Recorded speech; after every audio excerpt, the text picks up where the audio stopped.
Hi అండి, welcome back to my channel cooking with Vani Balaji. ఈరోజు చేసే రెసిపీ ఏంటంటే బ్రోకలీ తోటి ఆమ్లెట్. ఇది వెయిట్ లాస్ గాను ఉపయోగపడుతుంది. దీన్ని డిన్నర్గా తినొచ్చు, బ్రేక్ఫాస్ట్ కానీ తినొచ్చు. చాలా టేస్ట్గా ఉంటుంది, అలాగే హెల్దీ కూడా. సరే, ఎలా చేయాలో చూద్దాం రండి. దానికి కావాల్సింది బ్రోకలీ పీసెస్గా కట్ చేసి ఉంచుకోవాలి. అలాగే కొంచెం ఉల్లికాడలు ఉంటాయి కదా, మీకు ఆ ఉల్లి ఆకులు ఉంటాయి కూడా కట్ చేసుకోవచ్చు. నాకు అది కొంచెం పాడై నేను తీసేసాను. అలాగే ఎగ్స్, మనం ఎన్ని ఎగ్స్ కావాలో తర్వాత వేసుకుందాం. ప్రస్తుతానికైతే ఎగ్స్ కావాలి. అలాగే క్యాప్సికమ్, టమోటాలు 2, ఒక పచ్చిమిరపకాయ. ముందు కాసిన నీళ్లు మనం బాగా మరగ కాచాలి. బాగా పొరలాలన్నమాట, నీళ్లు బాగా మరిగిపోవాలి. ఎందుకంటే బ్రోకలీలో పురుగులు ఉంటాయి. అలాగే బ్రోకలీ మనం ఆమ్లెట్లో వేస్తే సరిగ్గా ఉడకకపోవచ్చు, అందువల్ల కొంచెం బాయిల్ చేయాలన్నమాట. కానీ బాయిల్ చేస్తే విటమిన్స్ పోతాయని చెప్పి ఇలా నీళ్ళు కాచేసి మనం ఈ ముక్కలుగా చేసాం కదా, వాటిలో ఈ నీళ్లు వేడి నీళ్ళు పోసేయాలి. ఒక్క 5 నిమిషాలు అలా వదిలేస్తే అవి సాఫ్ట్ అవుతుంది. కొద్దిగా ఉప్పు కూడా యాడ్ చేసుకోవడం ఎప్పుడూ మంచిది. ఇప్పుడు 5 నిమిషాల తర్వాత ఈ నీటిని డ్రైన్ చేసేయాలి. ఇప్పుడు డ్రైన్ చేసిన తర్వాత ఇప్పుడు తీసుకున్న ముక్కల్ని మనం సన్నగా తరుక్కోవాలన్నమాట. బాగా సన్నగా తరిగేసుకోవాలి. ఎందుకంటే ఆమ్లెట్లో వేస్తున్నాం కాబట్టి మనకి ఆమ్లెట్ తిరగవేయడానికి రావాలి కాబట్టి, నెక్స్ట్ ఉడకాలి, ఇంకొంచెం ఉడకాలి కాబట్టి మనకి బాగా సన్నగా తరిగేసుకోవాలన్నమాట. ఇప్పుడు అలాగా తరిగేస్తున్నాం. ఇది యాక్చువల్గా మా వారు చేశారు, నేను కాదు. మేము 4 తినడానికి అయితే చేసాము. 5 ఎగ్స్ అయితే తీసుకున్నారు. మీకు ఇంకా కావాలంటే ఇంకొక ఎగ్ కూడా మీరు యాడ్ చేసుకోవచ్చు, నో ప్రాబ్లం. ఇప్పుడు ఆ ఎగ్స్ని బాగా గిలక్కొట్టుకోవాలి. ఎంత బాగా మనం అలా గిలక్కొడితే అంత ఆమ్లెట్ బాగా వస్తుందన్నమాట. ఇప్పుడు అలా చేసిన తర్వాత మనం ఈ కట్ చేసి ఉంచుకున్న పచ్చిమిరపకాయలు, అలాగే ఇంకా అందులో ఉల్లిపాయ కాడలు కట్ చేసి ఉంచాం కదా, అవే వేసుకోవచ్చు. ఉల్లిపాయలు ఇంకా అవసరం లేదు.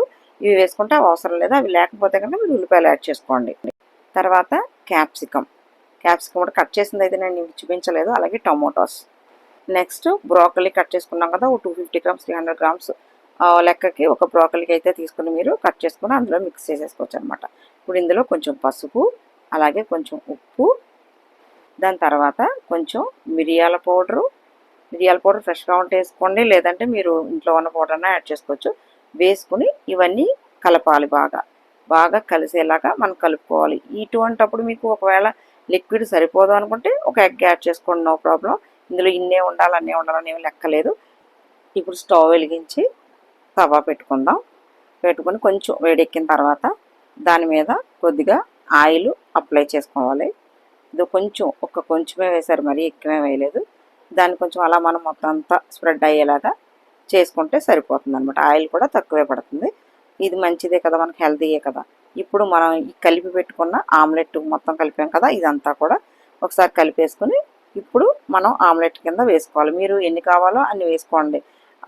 4 అయితే 4, 3 అయితే 3, చిన్న చిన్నవి అయితే అలా వేసుకోండి. ఇప్పుడు ఈ మధ్యలో గట్టిగా ఉన్నదంతా ఉంచండి. చుట్టూ వచ్చి ఎగ్ మనం కొట్టింది ఉంది కదా, లిక్విడ్ లాంటిది వెళ్ళాలి. ఎందుకంటే మొత్తం అంతా గట్టిగా ఉండి మీకు తిప్పడానికి కొంచెం కష్టంగా ఉంటుందని చెప్పి, మీకు స్ప్రెడ్ అవ్వదని చెప్పి మధ్యలో మాత్రం అలా పెట్టాము. చుట్టూ వచ్చి లిక్విడ్గా వేసుకున్నాం. యాక్చువల్గా నేను నైటు ఇది తిన్నానంటే ఇంకా అన్నం ఏం తిన్నాను, ఇదే నా టిఫిను.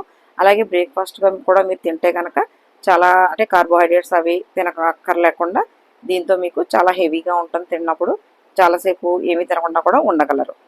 కొంచెం సేపు మూత పెట్టేసి ఉంచితే కనుక మనకి చక్కగా బాయిల్ అయిపోయి అదంతా కుక్ అయిపోతుంది పైన కూడా. ఇప్పుడు దాన్ని మనం తిరగడానికి చక్కగానే వచ్చేస్తుంది ఈజీగాను. ఇప్పుడు అలా తిరగేసుకున్నాక చక్కగా ఎంత బాగా కాలిందో చూడండి. బాగుంది కూడా ఆమ్లెట్, కలర్ చూడటానికే. ఇప్పుడు వెనకాల కూడా ఉడికిపోయిన తర్వాత తిప్పి చూస్తే మనకి ఇదో అలా మొత్తం ఉడికిపోయే ఉంటుంది. తినడానికి కూడా చాలా బాగుంది. మీరు సాస్ వేసుకొని తినొచ్చు, వేరే ఏదైనా వేసుకొని తినొచ్చు. ఈ వీడియో కనుక నచ్చినట్లయితే లైక్ చేయండి, షేర్ చేయండి, కామెంట్ చేయండి, సబ్స్క్రైబ్ చేసుకోండి. మీరు కూడా ట్రై చేయండి. Thank you.